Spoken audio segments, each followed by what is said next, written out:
সন্ধ্যা নেমে এলে নদীটা কেমন অচেনা হয়ে যায়। জলের ভেতর ডুবে যায় পাখিদের শেষ ডাকের ছায়া।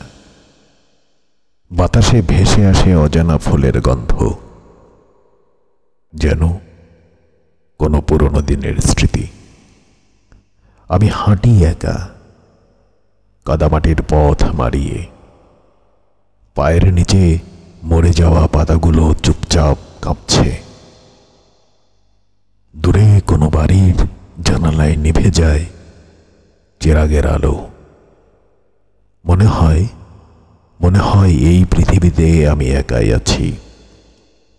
শুধু নদী, বাতাস আর এক অনন্ত অপেক্ষা।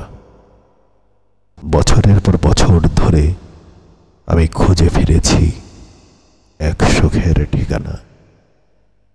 হয়তো কোনো বৃষ্টির সকালে, কিংবা কোনো ভাঙা ঘাটের ধারে।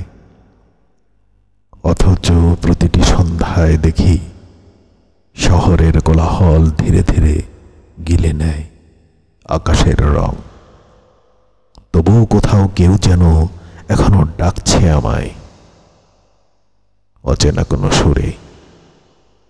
সে যেন বলে, ফিরে এসো। আমি জানি, হ্যাঁ আমি জানি সেই ডাক জীবনের নয়, মৃত্যুরও নয়। কেমন যেন এক অতল মায়া, যেখানে সময়েরও পায়ের শব্দ থেমে যায়।